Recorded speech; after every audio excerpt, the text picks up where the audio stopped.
नमस्ते, good evening. आज के क्लास में हम करने वाले हैं मोस्ट इम्पॉर्टेंट क्वेश्चंस जो ऑलरेडी पूछे गए हैं। किसके अंदर? आरपीएससी असिस्टेंट प्रोफेसर एग्जाम के अंदर। कौन से ईयर में? 2023, जिसकी परीक्षा की गई थी सन 2024 में। मतलब कहने का ये है 2023 की आरपीएससी भर्ती के संबंध में एक विज्ञप्ति जारी की गई और उसकी परीक्षा कंडक्ट करी गई 2024 मई में। जनरल पेपर हुआ था जनवरी 7 तारीख को और उसके बाद मई में आपका एंड वीक के अंदर पेपर 2 और पेपर 1 कंडक्ट किया गया। अब ये तो हो गया बैकग्राउंड। अब समझते हैं आज की क्लास में हम क्या करने वाले हैं।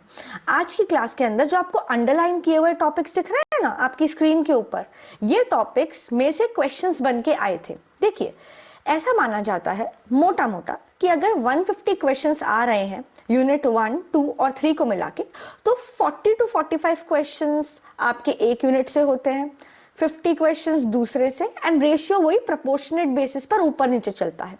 तो यानी कि यूनिट 1 के संदर्भ कॉन्टेक्स्ट में आपके कम से कम 40 क्वेश्चन तो आए होंगे ना प्रीवियस ईयर क्वेश्चन पेपर के अंदर। तो उन्हीं 40 में से, उन्हीं 45 क्वेश्चंस में से 40-45 जो भी रेंज है उसमें से आज हम 10 क्वेश्चंस करने वाले हैं और वो 10 क्वेश्चंस होने वाले हैं इन टॉपिक्स के ऊपर। आपको लगातार वीडियो मिलेगी जो प्रीवियस ईयर क्वेश्चंस के संबंध में होगी, ठीक है, क्योंकि आरपीएससी का एग्जाम डेट शीट आ चुका है। अब आज जो क्वेश्चंस होंगे वो होंगे स्किल्स ऑफ इफेक्टिव मैनेजर के ऊपर, लीडरशिप स्टाइल के ऊपर एक क्वेश्चन पूछा गया था, ग्रुप डायनामिक्स और ग्रुप बिहेवियर से क्वेश्चन आया है, टीम बिल्डिंग से क्वेश्चन पूछा गया है, कम्युनिकेशन से बहुत क्वेश्चन बनते हैं। जैसे ओबी के अंदर पर्सनालिटी एक फेवरेट टॉपिक रहा है, वैसे ही यहाँ पर बीएम के अंदर communication is one of those favourite topics again. Total quality management भी इस बार देखेगा, उस पर भी 3-4 क्वेश्चंस आए थे। Mission, vision, strategy, objectives, structure, इन सब से भी क्वेश्चन आते हैं। तो आरपीएससी जो है ना डायरेक्ट फंडामेंटल क्वेश्चंस पूछता है, कंसेप्चुअल क्वेश्चंस पूछता है।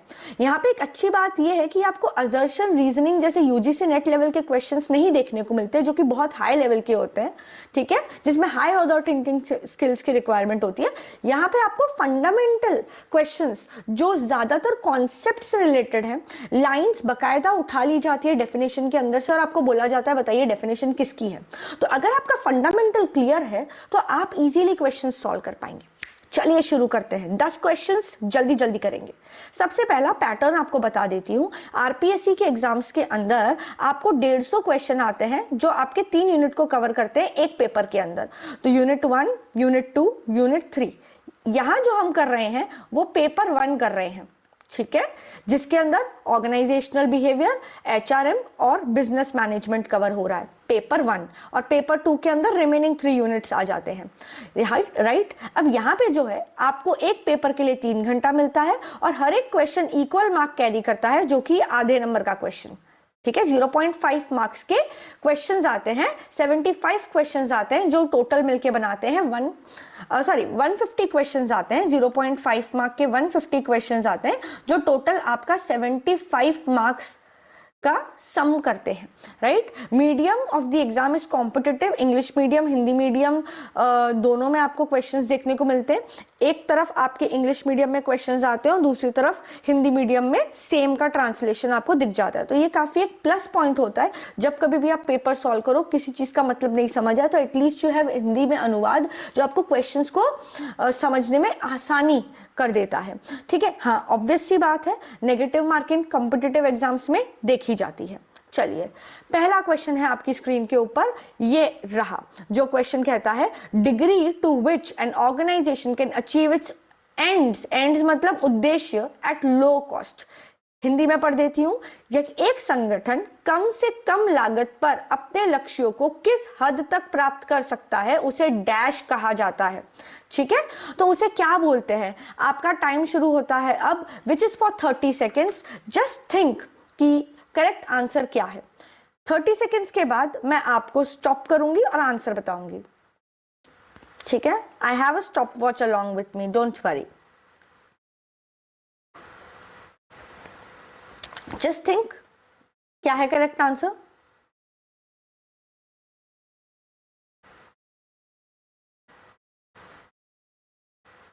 यहां पे बात हो रही है कम से कम कॉस्ट में लो कॉस्ट में अपने गोल्स को अचीव करने की। लो कॉस्ट के अंदर गोल्स को अचीव करना, सोचो, क्या हम सर्वाइवल की बात कर रहे हैं? क्या हम वर्कफोर्स डाइवर्सिटी के बारे में बात कर रहे हैं? क्या हम इफेक्टिवनेस की बात कर रहे हैं या एफिशिएंसी की? ज्यादातर बच्चे कंफ्यूज होने वाले हैं ऑप्शन ए और डी के अंदर, आई नो इट। चलिए अब सही जवाब बता देती हूं मैं आपको। इसका सही जवाब होने वाला है एफिशिएंसी। कितनी कुशलता पूर्वक, एफिशिएंसी का मतलब होता है दक्षता या फिर किसी काम को करने की कुशलता, राइट? कितनी कुशलता पूर्वक आप वो काम कर लेते हैं। जब आप मिनिमम कॉस्ट के अंदर जब आप मैक्सिमम आउटपुट लेके आते हैं, उसकी बात होती है एफिशिएंसी के अंदर, right? Efficiency focuses on right way of doing things, whereas effectiveness focuses on doing right things. सही चीजें करना इज कॉल्ड इफेक्टिवनेस और सही तरीके से चीजें करना इज कॉल्ड एफिशिएंसी। ठीक है, तो देखो करेक्ट आंसर क्या है? एफिशिएंसी। एफिशिएंसी हमेशा टेलर भी फोकस कर रहे हैं एफिशिएंसी के ऊपर, और वो फोकस करते हैं cheapest way of doing a task, right? तो यहाँ पे मिनिमम कॉस्ट की बात हो रही है। क्यों दूसरे ऑप्शंस गलत है? क्योंकि ऑर्गेनाइजेशनल सर्वाइवल के अंदर हम मार्केट के अंदर लंबे रेस के घोड़े बने रहने के लिए और टफ कंपटीशन को फाइट करके कंटिन्यू करने की बात करते हैं, सरवाइव करने की बात करते हैं, हम लोग जिंदा रहने की बात करते हैं हम लोग। हाँ, कॉस्ट अगर हम अच्छे से कट करेंगे, कॉस्ट मैनेज करेंगे, कंट्रोल करेंगे, तो हम लंबी रेस के घोड़े बन सकते हैं, वो एक रास्ता है। But organisational survival is not just about cost management या फिर कॉस्ट को लो करना। ठीक है, वर्कफोर्स डाइवर्सिटी भी आंसर नहीं होगा, बिकॉज वर्कफोर्स डाइवर्सिटी का मतलब होता है कि आपके वर्कफोर्स के अंदर कितनी विविधता है, कितनी वैरायटी है, और वो कॉस्ट से कुछ रिलेटेड नहीं है। Next is effectiveness. अब इफेक्टिवनेस का मतलब होता है कि आप गोल्स को अचीव करो, वहां पर आप कॉस्ट पे फोकस नहीं करते हो, you focus on achieving the goals in time, that is the focus of effectiveness. But आपका जो एफिशिएंसी है वो कॉस्ट पे फोकस करता है ना, अचीवमेंट पे फोकस नहीं करता है। सही तरीके से अचीव करने की बात कौन करता है? एफिशिएंसी। बट अचीव करने की बात कौन करता है? इफेक्टिवनेस। समझ आया? Effectiveness is just about achieving, doing the right things, but if efficiency is doing the things rightly. इसे याद रखो। Question number 2 on your screens. मैं टाइमर भी स्टार्ट कर रही हूं अपने साथ साथ कि भाई mental ability to diagnose and analyse complex situations. Complex मतलब जटिल सिचुएशंस, जटिल परिस्थितियों को आप किस तरह से समझते हैं, विश्लेषण करते हैं, उस स्किल को, उस एबिलिटी को क्या कहा जाता है, उस क्षमता को क्या कहा जाता है? ये एक मानसिक क्षमता है, राइट? किसी जटिल परिस्थिति को समझना, उस मानसिक क्षमता को क्या कहोगे? Human skill, conceptual skill, mechanical skill या टेक्निकल स्किल? टाइमर चालू है, सोचो।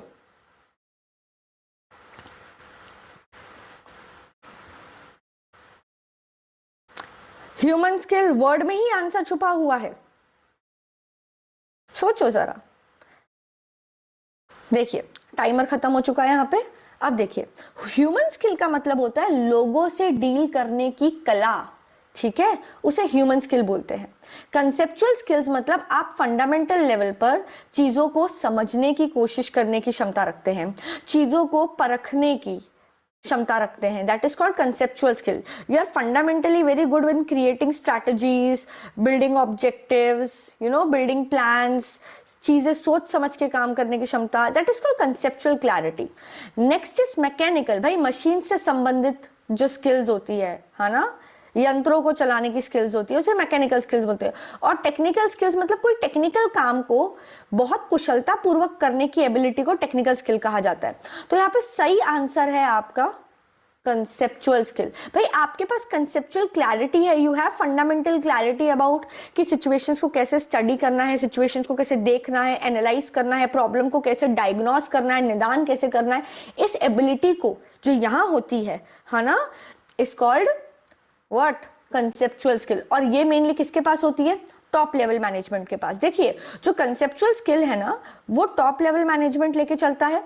Human skill middle level management लेके चलता है और technical skill lower level management लेके चलता है। ठीक है, ये जो कॉन्सेप्ट है ना, आपसे एग्जाम में यदि पूछा जाए कि 3 स्किल्स का कॉन्सेप्ट किसने दिया था, वो था रॉबर्ट एल कार्ट्स ने 3 स्किल का कॉन्सेप्ट दिया था। और उन्होंने बेसिकली 3 स्किल्स कौन सी बोली थी? सबसे पहले कंसेप्चुअल स्किल्स, दूसरी मिडिल लेवल के पास होती है ह्यूमन स्किल्स, और तीसरी टेक्निकल स्किल्स किसके पास होती है?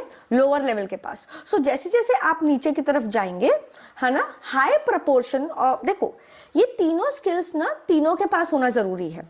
ऐसा नहीं है कि लोअर लेवल ऑफ मैनेजमेंट के पास सिर्फ टेक्निकल स्किल्स होती है, नहीं, उनके पास majority of the portion technical skills का होता है, लेकिन ह्यूमन और कंसेप्चुअल स्किल्स उनके पास भी होती है, but majority of the portion lower level management किस चीज का कैरी करता है?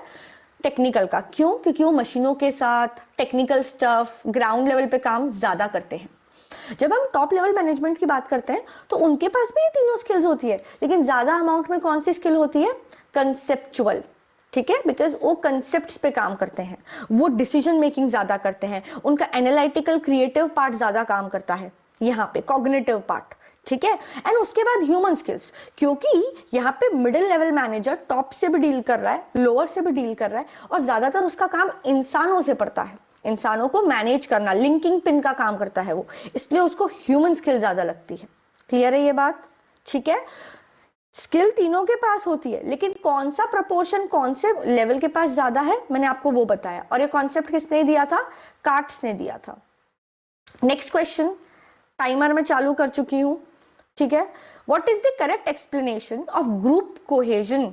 यहाँ पे हम लोग ग्रुप डायनामिक्स वाला जो टॉपिक है ना, उसके अंदर से क्वेश्चन लाए हैं कि ग्रुप कोहेशन का मतलब क्या होता है।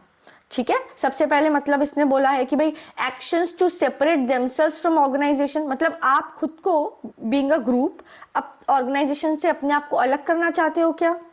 Next is doing the core job task with effectiveness, मतलब आप अपने कार्य को, जो आपका मेन कार्य आपको सौंपा गया है, उसको बहुत प्रभावशीलता से करना चाहते हो, ढंग से करना चाहते हो। Option C is members of the group, ठीक है, एक दूसरे को सपोर्ट करते हैं, एक दूसरे की बात का समर्थन यानी वैलिडेट करते हैं जब वो काम पर हैं।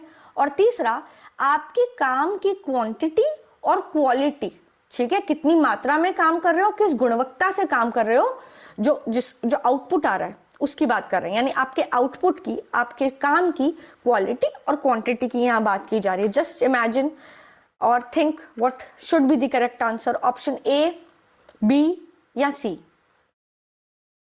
ऑप्शन ए, बी या सी? बताओ, यहाँ पे ऑप्शन सी करेक्ट आंसर है। Cohesion, look, cohesion is more of an emotional bond जो आप अपने ग्रुप मेंबर्स के साथ रखते हैं, the level of group attraction which you all have. आप इमोशनली एक दूसरे से कितना कनेक्टेड है, आप कितना कॉपरेट करते हैं ग्रुप के अंदर एक दूसरे को, उस भावना को, उस कॉपरेशन की और एकजुटता की भावना को हम क्या बोलते हैं? बोलते हैं कोहेजन। ठीक है, अब देखिए ऑप्शन नंबर 1 क्यों गलत था? बिकॉज वहां पर डिटैचमेंट की बात हो रही है। भाई एक तो हम ग्रुप कोहेजन की बात कर रहे हैं, तो वहां पर ऑब्वियस सी बात है कि हम डिटैचमेंट यानी अपने आप को ऑर्गेनाइजेशन से अलग करने की बात तो नहीं कर सकते। Cohesion is something which is getting together things, right? फिर पॉइंट नंबर बी के अंदर हम परफॉर्मेंस के ऊपर फोकस करते हैं, एकता के ऊपर नहीं, या फिर चीजों को इमोशनली बॉन्ड की तरफ लेके आने की बात नहीं हो रही है, वो ग्रुप के परफॉर्मेंस की बात हो रही है, इसलिए ऑप्शन नंबर बी भी गलत है। ऑप्शन नंबर सी भी गलत है, बिकॉज अगेन वहां पर भी ग्रुप के परफॉर्मेंस की बात हो रही है। तो कितना स्ट्रॉन्ग बॉन्ड है आपका आपके ग्रुप मेंबर्स के साथ, आप कितना कॉपरेट करते हो, कितनी एक दूसरे को ट्रस्ट करते हो, सपोर्ट करते हो, वो किस में बात समझ आती है? आपकी कोहेजन। ठीक है, कोहेजन का मतलब समझ आ गया? चलो question number 4 on your screen, an timer, an organisations reason for existence उसे क्या बोलते हैं? इनमें से कौन सा शब्द आपको एक ऑर्गेनाइजेशन यानी संगठन के होने या फिर वास्तविकता में अस्तित्व में होने का कारण है, इसमें से क्या डिफाइन करता है? बताओ। अगर आपको विजन और ऑब्जेक्टिव्स का, गोल्स का मतलब क्लियर है, तो आप ये आंसर कर सकते हो। कई सारे बच्चों को तो लगता है अरे मैम गोल्स और ऑब्जेक्टिव्स तो सेम होते हैं ना, ये वापस क्यों लिख दिए। फंडामेंटली काम करने की जरूरत है फिर भाइयों और बहनों। विजन और मिशन में तो हम सब कंफ्यूज हो जाते हैं, विजन ये है या मिशन। सोचो, डायरेक्ट डेफिनेशन से क्वेश्चन पूछा है आरपीएससी ने, बताओ आंसर। देखो सुनो मेरी बात, करेक्ट आंसर है मिशन। आप अस्तित्व में क्यों हो, what is your mission, what is your companies mission. आप किस पर्पस को लेकर आए हो इस मार्केट के अंदर, क्या सोच के आप इस मार्केट के अंदर सरवाइव कर रहे हो, आपका ऑर्गेनाइजेशन जो है अस्तित्व में क्यों आया, क्या करना चाहते हो आप, व्हाट इज योर मिशन। ठीक है, हमारी कंपनी इस मिशन पे निकली है कि हम सबके डेली रूटीन को हेल्दी बनाना चाहते हैं। That is our mission, right, purpose of existence of the company.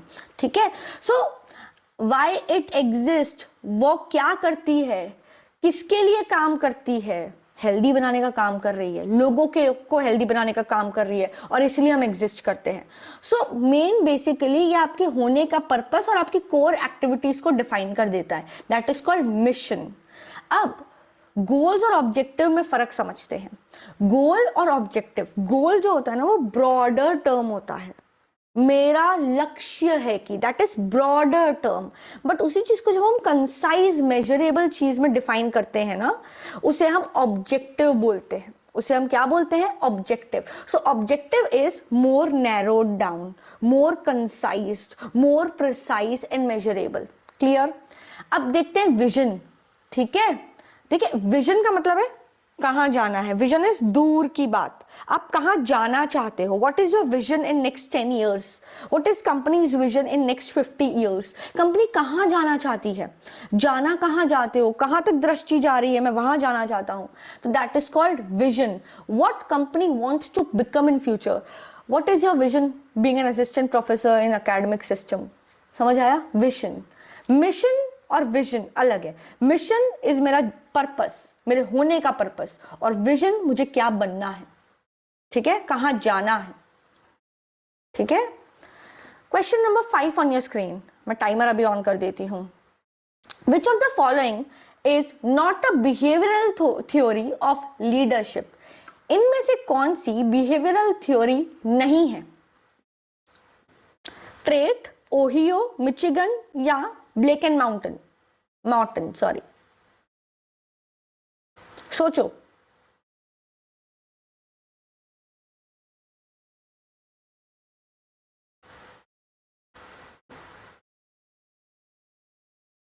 सोचो सोचो सोचो। अगर आपको सिर्फ लीडरशिप थ्योरी के क्लासिफिकेशन भी पता है ना, डिटेल में नहीं पता है, तो आप इस क्वेश्चन को ऊपर से देख के भी कर सकते हो। क्वेश्चन नंबर 5, चलो करेक्ट आंसर बताती हूँ। Correct answer is trait studies. Trait studies के अंदर ट्रेट का मतलब होता है कैरेक्टरिस्टिक्स। एक लीडर के अंदर कौन से कैरेक्टरिस्टिक्स होने चाहिए वो बात करता है कौन, ट्रेट थ्योरीज, है ना। तो वो फोकस करता है personal qualities of a leader जो उसे एक अच्छा लीडर बनाती है, जैसे intelligence, confidence, honesty, hard work, ये सब कुछ। ठीक है, तो वहां पर आप कैरेक्टरिस्टिक्स पे फोकस कर रहे हैं। वेरस ये जो 3 थियोरीज है ना नीचे वाली, ये आपकी प्योरली बिहेवियरल थियोरीज है। ठीक है, प्योरली आपकी क्या है, बिहेवियरल थियोरीज है, जो मेनली 2 पैरामीटर्स पर चलती है। एम्प्लॉय ओरिएंटेड थियोरीज, मतलब employ oriented manager and work oriented manager. इसी तीनों के मतलब अलग अलग नाम से तीनों के अंदर बात की गई है। एम्प्लॉय ओरिएंटेड मैनेजर है या वर्क ओरिएंटेड है, याद आया। चलो next question number 6, RPSC assistant professor 2023 में पूछा गया सवाल है। टीम के अंदर से, ग्रुप के बाद एक टीम मैनेजमेंट वाला भी टॉपिक है, जहां पे टीम्स कलेक्टिव बिलीफ कि वो सक्सेस कर लेंगे अपने टास्क में, वो क्या कहलाता है। Timer on. A team's collective belief that they will succeed at their task is called what? Is it called a team identity, team efficacy, team cohesion या team unity?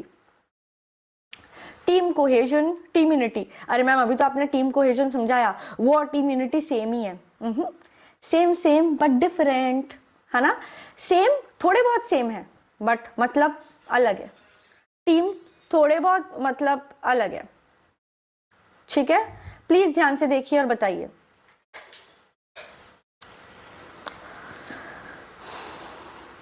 ऑल राइट, मैं आपको answer बताती हूं इसका।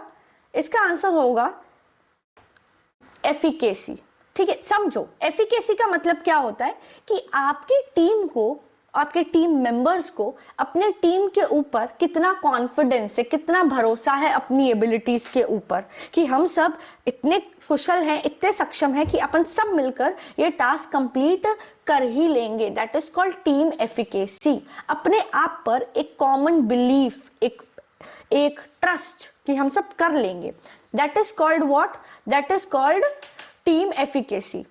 इसके बाद अगर आप बात करें टीम आइडेंटिटी को हमने क्यों गलत किया, तो आइडेंटिटी का मतलब क्या होता है, अ फीलिंग ऑफ बिलोंगिंगनेस, कि okay I belong to this team, I am very happy, that is a feeling of pride and happiness and feeling of being a part of a team, ठीक है। That is identity. मैं अपने आप को इस team का member होके पहचानता हूं, मेरी पहचान है कि मैं इस टीम का पार्ट हूं।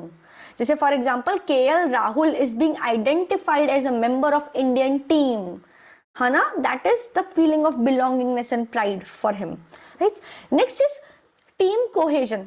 इमोशनल बॉन्ड कितना है, आपका बॉन्डिंग कितना है, आप सब एक दूसरे के प्रति क्या भावना रखते हैं, कितना कोऑपरेट करते हैं आप सब एक दूसरे को, उस भावना को बोलते हैं कोहेजन। एंड वेयरएज यूनिटी का मतलब होती है कि आप सब एक होकर किस तरह एक दिशा में काम करते हैं। सो यूनाइट होना मतलब एक होकर एक दिशा में काम करने की बात होती है। Cohesion is more of an emotional term, connection and bond वाला चीज, whereas unity is more towards एक साथ होकर एक दिशा में काम करने वाली चीज, ठीक है। एक दिशा में काम करने वाली चीज को हम क्या बोलते हैं, unity. Whereas cohesion is more of emotional connect and bonding, cooperation, individual feeling, ठीक है। क्लियर। चलो question number 7 on your screen, total quality management से रिलेटेड क्वेश्चन है कि द टर्म TQM कहां आया। आपको देखो इसमें से मस्त एक चीज मिल गई आपको, दोनों बंदे जिन्होंने ये TQM निकाला था उसके नाम भी पता चल गए। तो अगले एग्जाम में अगर आपको पूछा जाए कि TQM किसने लॉन्च किया था, उन दो बंदों के नाम बताओ, ठीक है, तो आपको आंसर बताना चाहिए। अब आप मुझे बताओ TQM जो है वो कौन से देश में लॉन्च हुआ था। टाइमर ऑन है।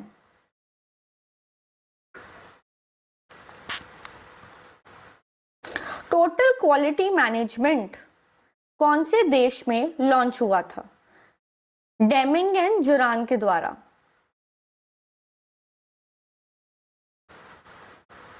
सही आंसर इज जापान, ठीक है, जिसे हिंदी में जापान बोलते हैं, ठीक है। तो टोटल क्वालिटी मैनेजमेंट का मतलब समझो, टोटल मतलब ओवरऑल, क्वालिटी मतलब गुणवत्ता एंड मैनेजमेंट इज प्रबंधन। तो आप जो ओवरऑल क्वालिटी अपने ऑर्गेनाइजेशन में, ओवरऑल गुणवत्ता मैनेज करने की बात करते हो उसे टोटल क्वालिटी मैनेजमेंट बोलते हैं। क्या मैम वर्ड को तोड़ के कुछ भी बोल रहे हो, नहीं समझाती हूँ। देखो क्वालिटी को मैनेज करना सिर्फ टॉप लेवल का काम नहीं है, सिर्फ मिडिल लेवल का काम नहीं है, या फिर सिर्फ फैक्ट्री में जो लोअर लेवल काम कर रहा है उसका काम नहीं है। क्वालिटी को मैनेज करना ओवरऑल पूरी ऑर्गेनाइजेशन की जिम्मेदारी है। सो टोटल क्वालिटी मैनेजमेंट की responsibility lies with everyone, point number 1। Point number 2 इस टोटल क्वालिटी मैनेजमेंट बात करता है कंटिन्यूअस इंप्रूवमेंट की। देखो ये बोलता है पहली बार में जो काम करो ना वो इतना चोखा काम करो, इतना मस्त काम करो कि बार बार इंप्रूवमेंट की जरूरत ही ना पड़े। परंतु फिर भी यदि बार बार इंप्रूवमेंट की पहले काम के अंदर भी अपन और भी कुछ इंप्रूव कर सकते हो तो करना चाहिए।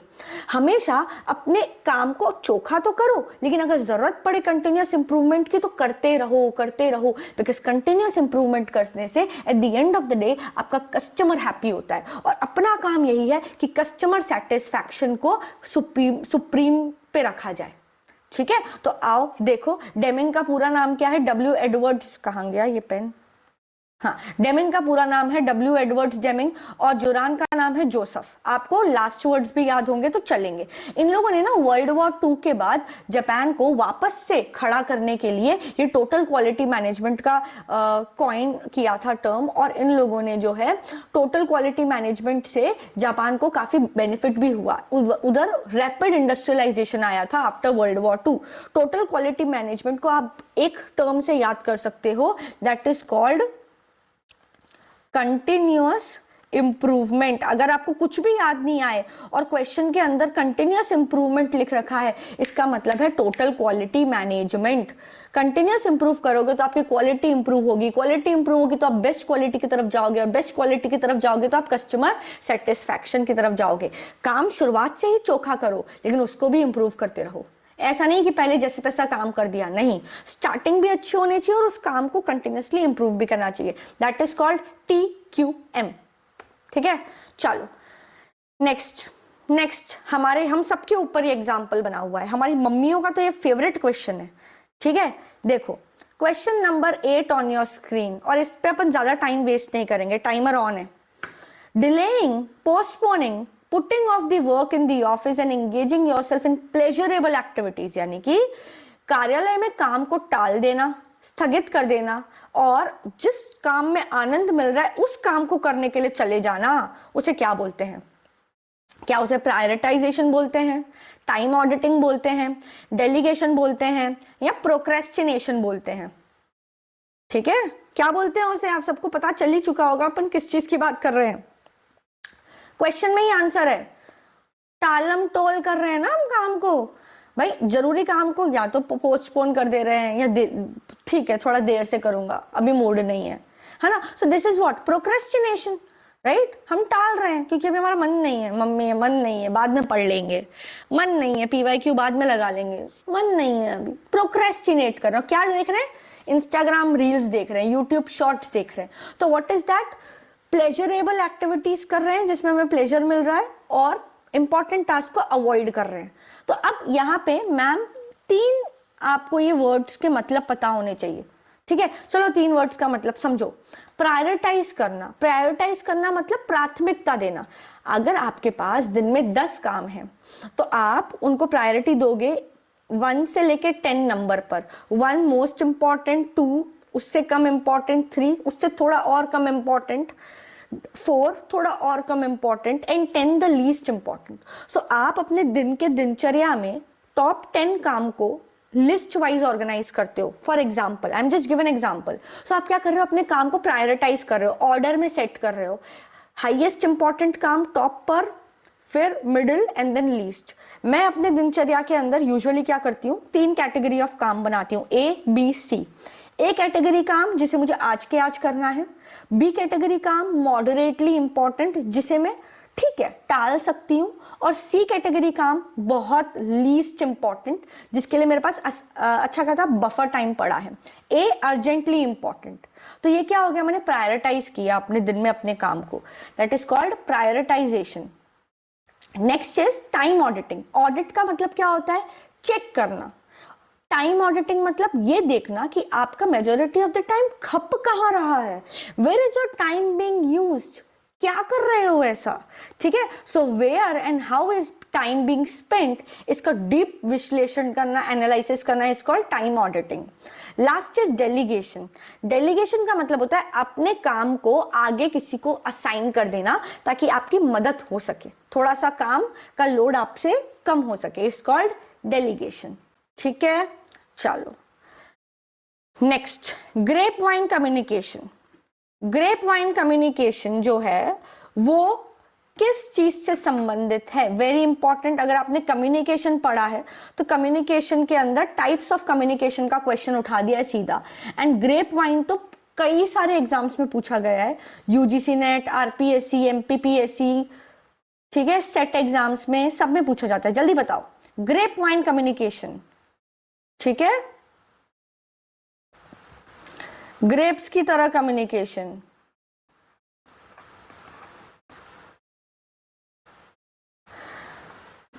सोचो ना, टीना ने मीना को बात बताई, मीना ने रीना को, पिंकी को, टिंकी को, मिंकी को, वहां से बात फैलती गई फैलती गई फैलती गई।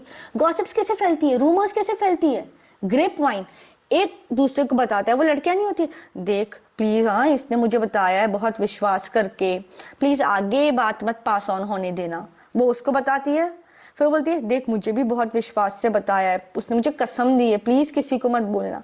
फिर भी वो अपनी दूसरी बेस्ट फ्रेंड को बता देती है। ऐसे ऐसे करके बात पूरी फैल जाती है। ठीक है, so now what is this?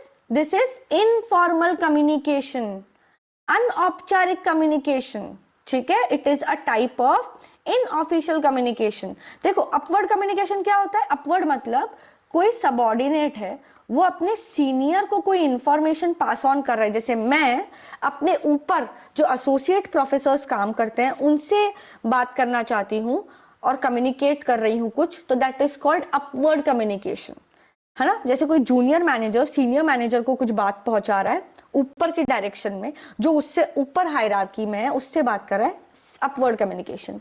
Horizontal communication मतलब जो सेम लेवल पर लोग काम कर रहे हैं। Suppose one assistant professor talking to another assistant professor, same level पर है, ठीक है, that is called horizontal communication, जब बंदे सेम लेवल पे होते हैं। And formal communication, again formal communication के टाइप्स हैं, अपवर्ड, डाउनवर्ड, हॉरिजॉन्टल, ये सब क्या है? टाइप्स ऑफ फॉर्मल कम्युनिकेशन जो ऑर्गेनाइजेशन में होते हैं, ठीक है, जो एक ऑर्गेनाइजेशन स्ट्रक्चर में होते हैं। क्लियर है ये चीज? गॉसिप्स, रूमर्स, फ्रेंडली टॉक्स, चाय पे चर्चा जो ऑफिशियली प्लान ना होके अनऑफिशियल होती है, उन्हें हम क्या बोलते हैं? ग्रेप वाइन कम्युनिकेशन बोलते हैं। Last question of the day, last question, मजेदार तरीके से हर चीज समझाती जा रही हूं। आप कभी भी कोई क्वेश्चन सॉल्व करें, बाकी के जो ऑप्शन है वो आंसर क्यों नहीं है आपको वो भी पता होना चाहिए, राइट? तो अपन वो भी डिस्कस कर रहे हैं। कमेंट सेक्शन में प्लीज बता के जाना आपको कैसा लगा, क्या डाउट है। Please do leave the comment, because मुझे चीजें बहुत मोटिवेट करती है जब आप मुझसे बातें करते हो तो, right? I am highly talkative. ठीक है, चलो वो तो तुम्हें अब तक पता चल ही गया होगा कि मुझे बातें करना कितना पसंद है। आओ, फीलिंग ऑफ फीलिंग जैसे कि डिससेटिस्फाइड, यानी आपको संतोष नहीं है किसी चीज का, you are not happy with something. The feeling of dissatisfaction, इनमें से कौन से एक्सप्रेशन से रिफ्लेक्ट होता है? Your time starts now. Slouching in chair, folded arms, glancing या फ्रोन। अगर आप किसी चीज से अनहैप्पी हो, आपको सेटिस्फैक्शन नहीं है, यू आर डिससैटिस्फाइड, आप असंतोषित, मतलब आपको असंतोष की भावना एक्सप्रेस करनी है, कौन सा expression non verbal form of communication है? ये non verbal form of communication, बताओ, सोचो।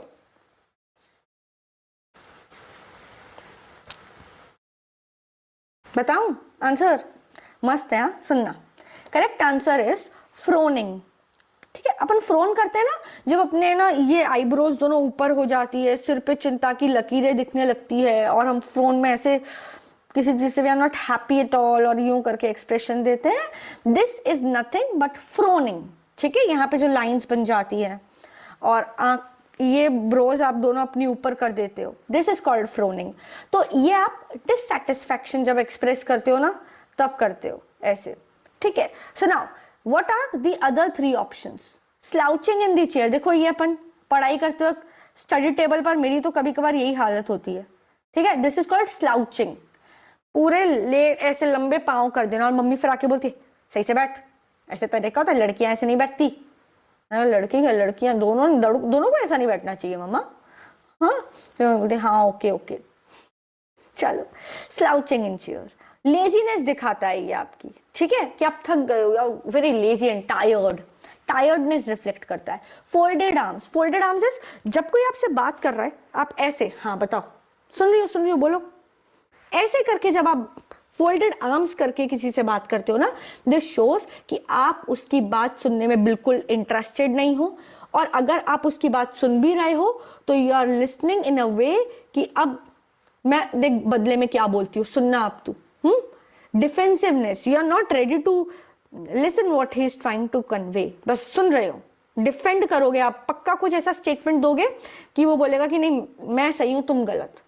अपन लड़ाई करते हो, फोल्डेड आर्म्स में लड़ाई करते हैं ना कई लोग, उसके बाद आ जाता है ग्लैंसिंग। ग्लैंसिंग इज किसी को देखना, ठीक है, ऐसे करके अपन देख रहे हैं किसी को। सपोज हम मॉल में कोई कपड़ा लेने जा रहे हैं और फिर ऐसे ग्लैंस, एक नजर देखना किसी को, या फिर देख के जस्ट आगे बढ़ जाना, ठीक है, that is glancing. Glancing is not related to dissatisfaction, ठीक है।